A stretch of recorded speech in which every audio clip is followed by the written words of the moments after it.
real quick about AMC. We forgot to talk about this on the podcast last time.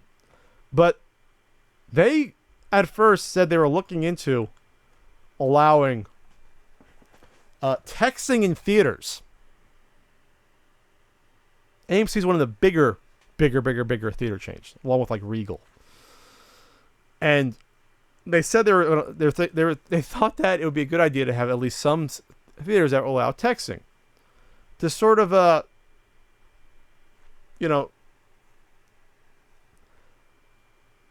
identify with the millennium folks,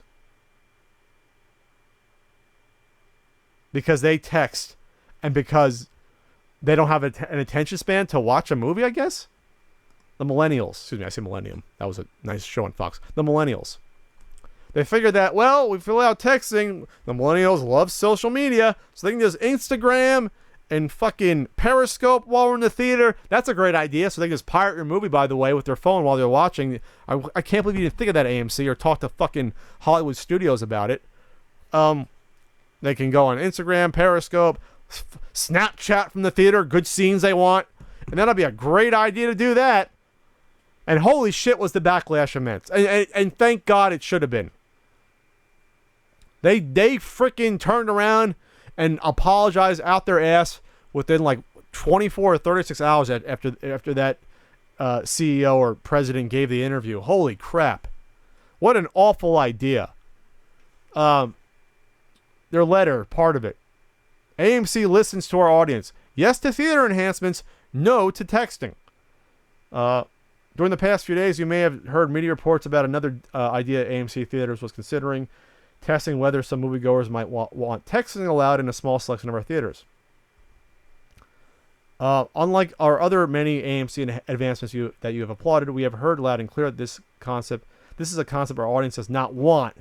In this age of social media, we get feedback from you almost instantly, and as such, we are constantly listening. Accordingly, just as instantaneously, this is an idea that we have relegated to the cutting room floor. And you know why they had to come out and do that 180? Because there are people on social media, people that I know, and others saying, if you allowed this, AMC, I would never go to your theater again. And I was going to be probably one of those people. Why would you encourage this bullshit behavior? You go to a movie theater, you're paying like $14. And I don't care it's in a small selection.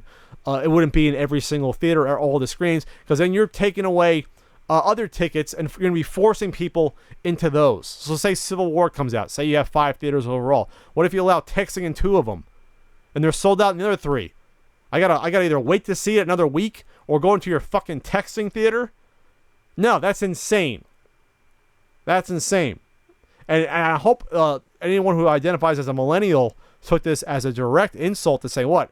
I'm so stupid that you think that I can't stay off my phone for 2 hours? And yes, there's some millennials that can't. And I'll get to you millennials in a second directly about something else. But, yeah, that's insane.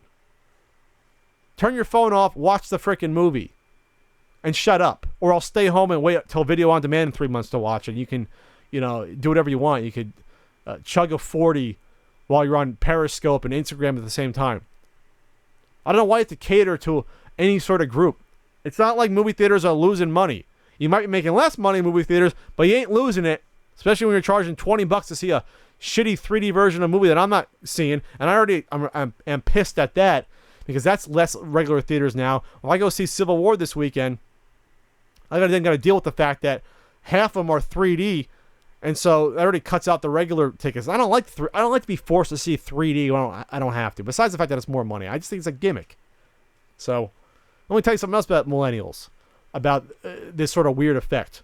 The most interesting man in the world, from Dos Equis. The only reason people know who the hell or what the hell Dos Equis beer was, because 10 years ago no one knew what it was. It was a really small beer,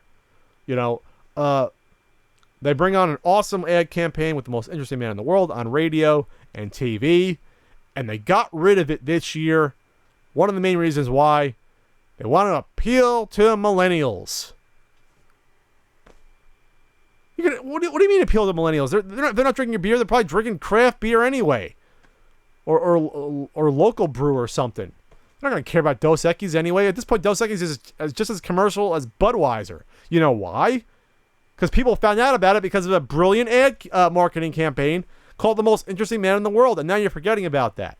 And you're going to piss people off. Frank's not pleased. I'm not saying Frank's going to stop buying your beer, but maybe he'll buy it less, you know? So, I don't know, you millennials out there. I'm not saying you're all bad, but you have a bad rap. You know, you got to worry about your reputation and cleaning it up with each other. Because this is two things within a month that texting in theaters being allowed and getting rid of probably the best marketing campaign I've seen in the past 15 years with The Most Interesting Man in the World, which were honestly funny commercials that Frank and I love. You know, you guys got to watch yourselves, your reputation. No good.